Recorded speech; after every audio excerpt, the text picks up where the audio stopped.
Welcome to Trends with Benefits, an award-winning podcast by Van Eck with a forward-looking perspective.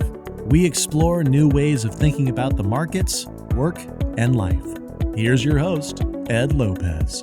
So, Renee, we're both regulated reps, and we have to sometimes, do the bidding of our compliance departments. And this is one of those times, right? I think you've got some important disclosures to read before we actually get going. So maybe you can give us those disclosures in your best radio voice. Okay, definitely a side of our industry with the compliance. So security and advisory services offered through LPL Financial, a registered investment advisor, member of FINRA and SIPC. And the opinions voiced in this podcast are for general information only. We don't have the opportunity to get to know any of you today, and they're not intended to provide specific advice or recommendations for any individual. To determine which strategies or investments may be suitable for you, please consult the appropriate qualified professional prior to making any decisions. There we go. So that was the silky smooth vocal stylings of Renee Springstead, private wealth manager at Frost & Frost. And she has graciously accepted our offer to join me on the podcast to talk about something that's important to her, but also I would argue important to at least half our population.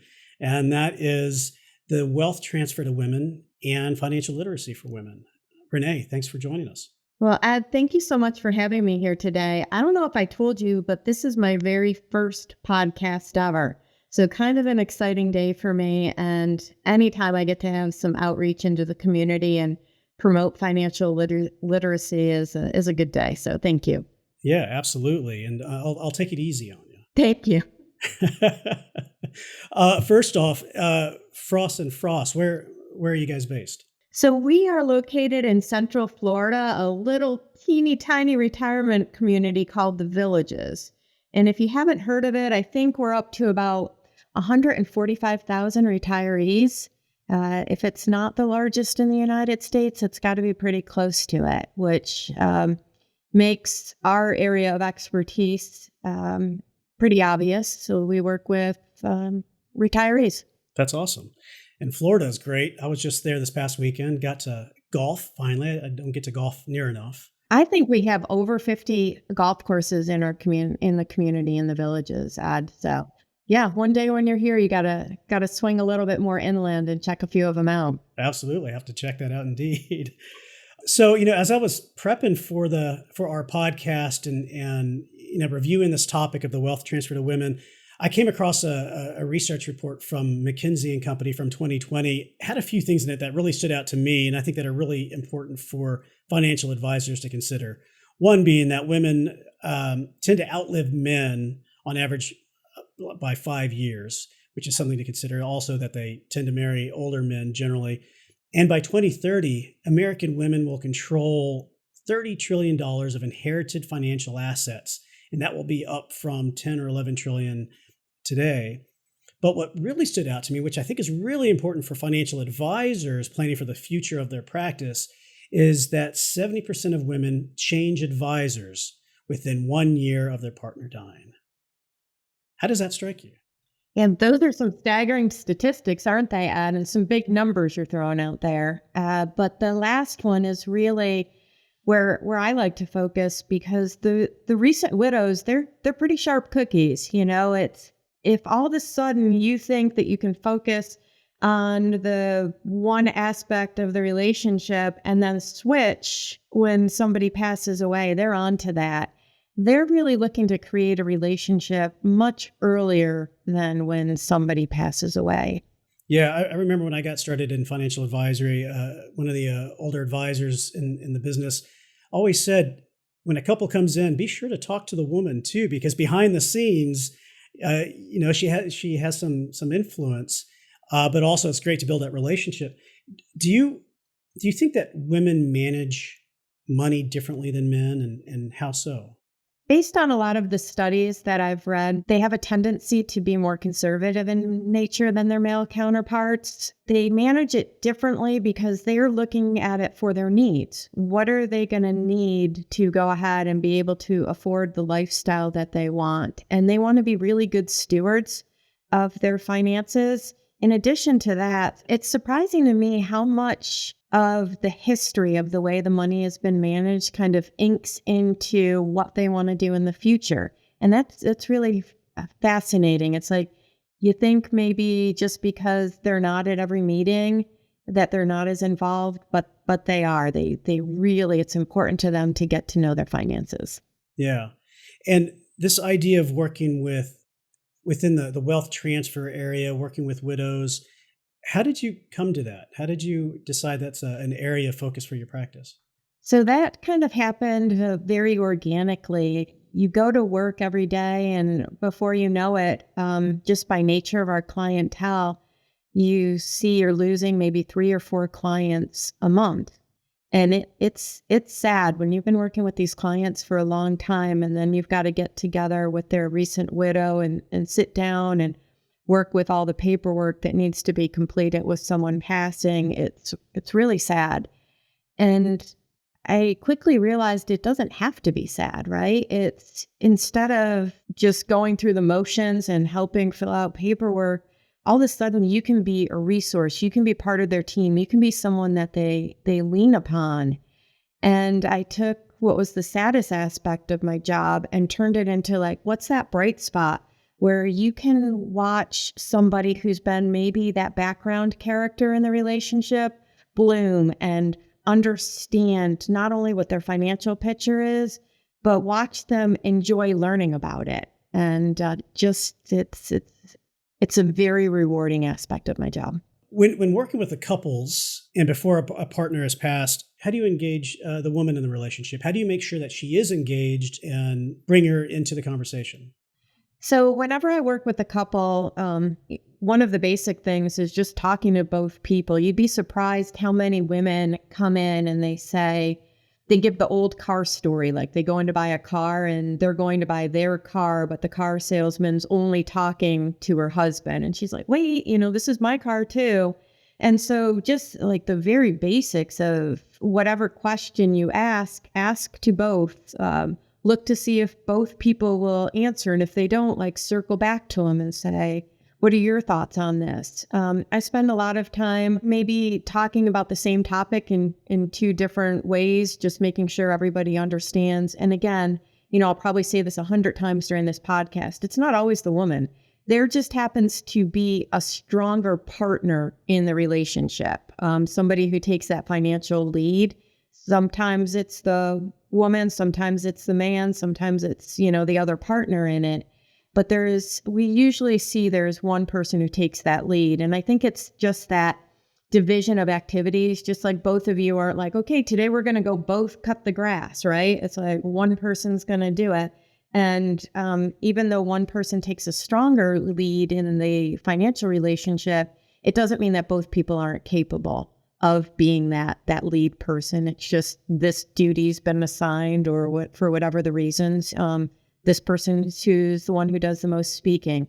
We do work with some of the silent generation, and to get them to come into the meeting, not only do I spend a lot of time talking to them, but we do a lot of other activities, and will create different opportunities to get both people to come in and talk about their accounts. One person might really enjoy looking at spreadsheets, and the other person might enjoy finding out that, just understanding how their accounts are divided. So we try to get them in through different events. Sometimes we'll have shopping events or polo events, and those are ways that we can get both people in the relationship to come in and talk to us and get to know us, because that's what's important, is forming that relationship. Maybe you can talk a little bit about tea time. Can you tell me about that? Is that kind of the event you're talking about? That is definitely one of them. And that came across, again, it's one of these, I think we all say before COVID and after COVID. I can't even say how many times I say that in a week, right? So this was one of those after COVID, or actually during COVID things. I was having reviews via Zoom with some of my clients, and the widows were saying to me how lonely they were, that they didn't get to get out and talk to anybody, and they were so lonely, and just really feeling the effects of COVID. And again, I'm a what can I do about this type of person, right? So I'm like, what can I do about this? And I said, what if we got together and drank some tea via Zoom, and we created these little mugs here, like Tea Time with Renee, and we would have a drive-through service where they would get a mug, and then they'd get a tea of the day, and we talk about the tea. But then I started talking about some financial aspects of things, and also introduced some guest speakers. So one of them, I always try to mix everything I do with fun and education, and then outside of the financial world too. So one time we did a tea party, and everybody showed their tea mugs and had tea hats on.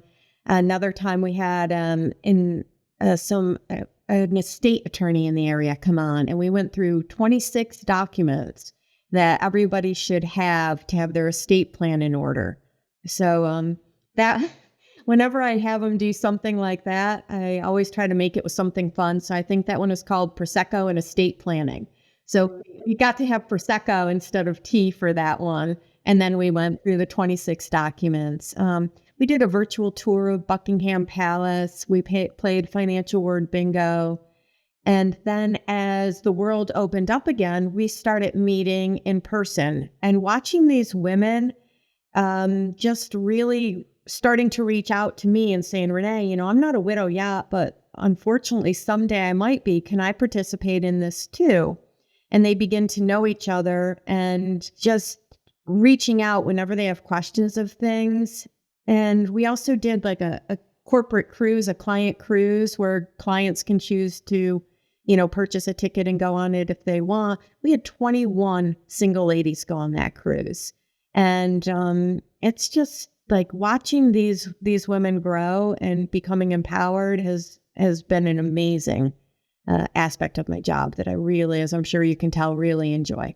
After working with all these women so far, what's the one thing that you think that many of them didn't know that they should know, or that aha moment? I don't know, any particular concepts or topics that you think are super important for these women, widowers and or couples planning for their partner's future to consider? Are you going to limit me to one question on that one? One thing they should know? Oh, okay, good. So there's a few different areas of this. And one is, especially with the silent generation, don't be afraid to ask those questions. Don't be afraid to know your accounts. Don't be afraid to know how they're registered. I ran into a widow that came in. She wasn't one of our clients, and her husband did everything. He didn't add beneficiaries to the accounts, and he didn't have them in their joint names. So she had to probate everything. She loses her husband of 65 years and has to go through probate on everything except for one IRA. So, don't sit down, talk to them, look and say, if your name's not on it, why isn't my name on this? Does this have beneficiaries on it? Know the passwords, where everything is held. And then probably if you're going to get more into like that little aha, like this is more challenging stuff to know is cost basis. What is the cost basis of these positions that you own? And while I don't expect people to know that, if I could say, to the preparing spouse, if you've got a drawer of, I bought Apple in 1990, here's what I paid for it, piece of paper, show your spouse where that is so they can come in with that file cabinet and say, here, when I'm like, how much did you buy your Apple for? They can come in and say, I don't know, but I have all of this for you. And can you go through it with me? So that cost basis is really that one that just sneaks up on everybody over and over again. Yeah, super important. How many of the different couples do you think have binders already prepared full of stuff of, here are the insurance contacts, here's where my IRA is, all of that stuff? Is that still pretty rare?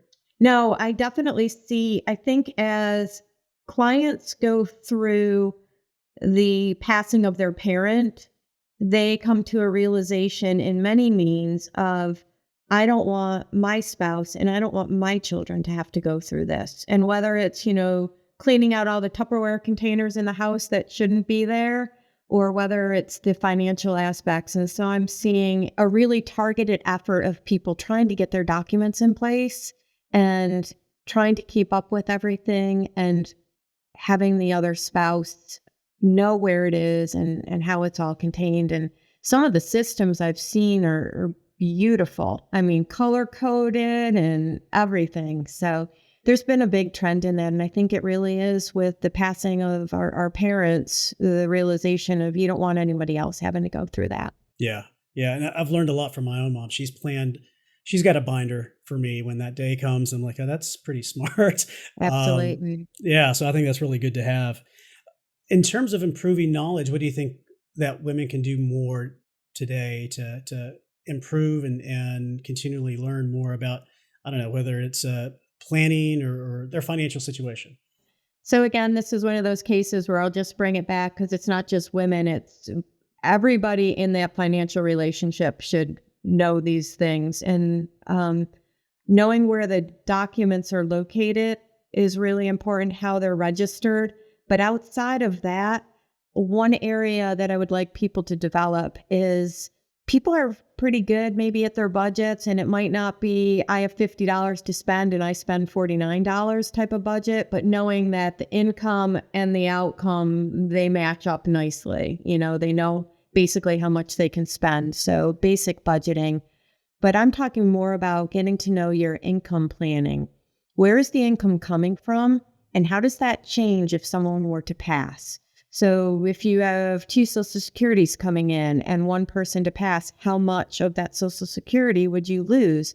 Because you only get to retain the larger amount of Social Security, right? Also, pension plan. If you're fortunate enough to have a pension plan and a spouse passes, what happens to that pension plan? Do you get the full income coming from it? Do you lose all of it? Do you have other streams of income, rental homes, or there different annuities? But how does that income come in and what happens to it as time goes on or somebody passes is a really big aspect, especially because also remember when you do become a widow or a widower, you now go from being in that joint tax bracket to being in the single tax bracket again. So there's some changes going on. Now, I know you have an interest in the future generations too. How are you working with your clients to talk to their children? That's a really good question there, Ed. We find our clients, we've worked with them for a long time. As we've talked about, we're very relationship oriented. So as we become ingrained in our clients' financial picture, they want to pass that down to their children. They want their children to develop good financial habits, good financial plans. And so they start introducing us to their children really for 2 reasons. One is because they want us to be a resource for their children and even their grandchildren. They want their grandkids to start investing and start learning early. But also their kids are probably going to be either their trustees or their powers of attorney. And they want us to know where their office is, where our office is, right? They want us to know us and to reach out to us. And as we start talking to these kids about that stuff, a lot of times they are like, wow, I never thought of that for myself. Maybe I should look into what happens with my retirement or if I have enough to retire and sort of stuff. So we find that just through discovery, a lot happens organically with it, taking the time to know people. So let's talk about retirement, something I'm keenly interested in is for your clients now, I'm just kind of curious how it's been over the last year or so with rising interest rates. Has it gotten more difficult, maybe because they were all in fixed income, or has it gotten easier because rates are higher? I don't know. What's been your general experience? Well, speaking in general terms, having these rising interest rates has made it a lot easier for conservative investors. Fixed income that's paying some nice income streams is really valuable to a retiree's portfolio to have in there, that they can kind of turn and know that they're not going to see all that volatility, but continue to get some interest coming in. So that is given an opportunity for people to go out and create ladders of different maturities of fixed income. What other obstacles do you find that are a big challenge in retirement? I mean, I think of things like, well, one, obviously we've talked a little bit about it, managing the income side of the portfolio, but I think things like healthcare, insurance, I don't know, other topics that you help clients with. I think this answer is probably going to be a little bit surprising to you, but the one thing I tend to help my clients with a lot, or that they seem to have the hardest time adjusting to, is me telling them they need to spend more money. That's the conversation that I seem to have more frequently than not. A lot of people have done really well saving for retirement, and turning from a saver to a spender is a big change and difficult. Are more of your clients pensioners or defined benefit? Yeah, the majority of my clients are fortunate to have pension plans, which makes their retirement very nice, very, very nice. And it really has it alters too, as a retirement planner, how we look at things as well. Because when you see how successful people are when they have a pension plan, and then you wonder about the next generations that may not be as fortunate, where is that security going to come from, where they know, okay, I know I'm getting this much money coming in every month and I don't have to worry about it. I can pay my mortgage. Yeah, I was going to ask you about that, what your thoughts are for 401k savers. I mean, do you worry about them? I'm worried about it, from 401k standpoint.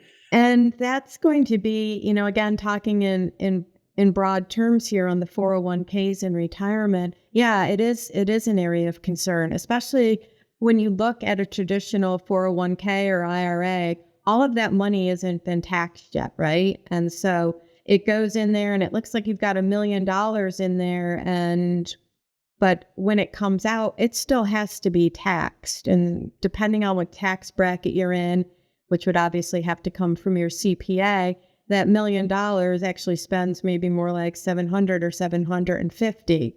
And that's where it would be advantageous for people to learn about Roth, 401ks or Roth retirement accounts, and spending some time talking to their CPA on if that would be advantageous for them to maybe contribute to a Roth, because all of that tax growth will be able to come out on the other end tax-free.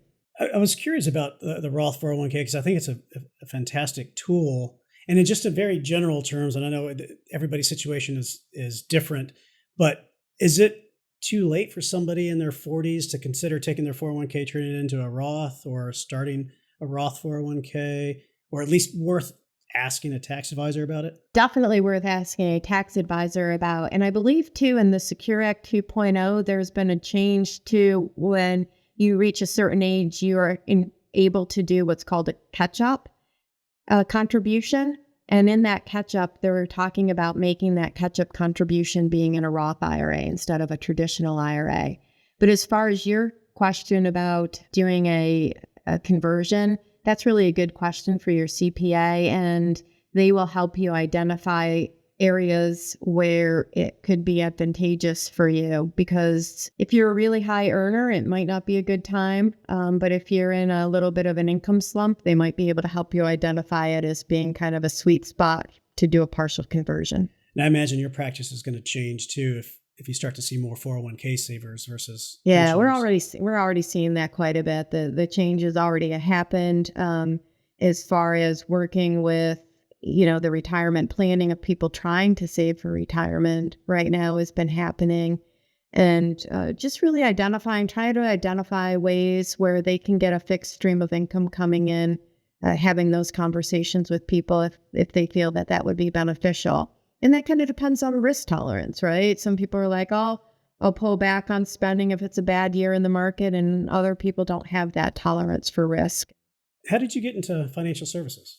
So financial services is just an area that I've always enjoyed, both from a little bit of the real estate perspective, and did a little bit of flipping in the beginning of my career of houses. And then I just enjoyed all that there is to learn about it, all of the trends and how mathematically involved it is. And I think one of the cutest things was my daughter. I would always have CNBC on with the tickers going by, and she's 2 years old, and she comes in, she goes, "Mommy's alphabet."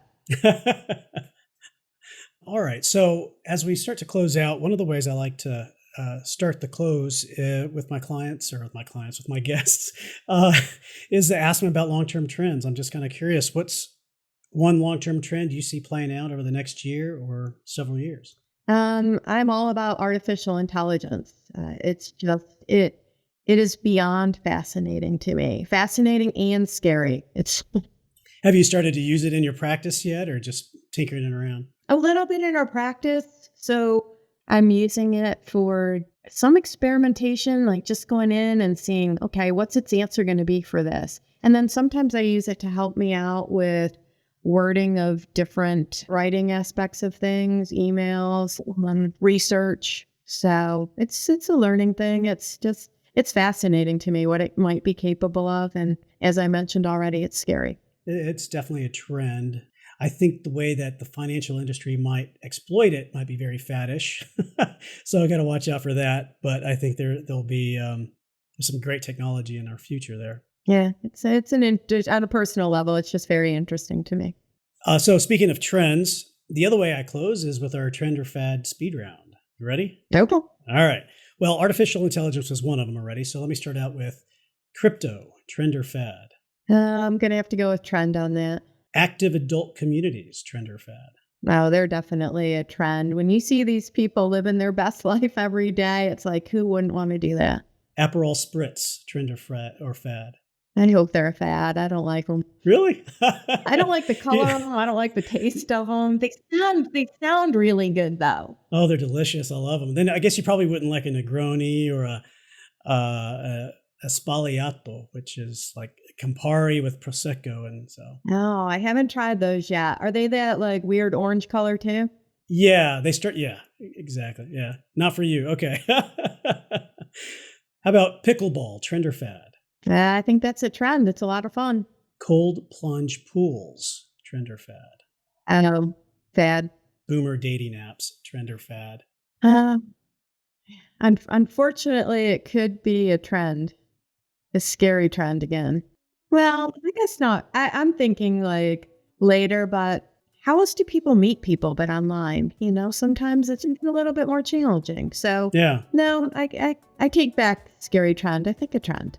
Maybe I should have just called it dating apps, but yeah, you get the point. So forgive me for that one.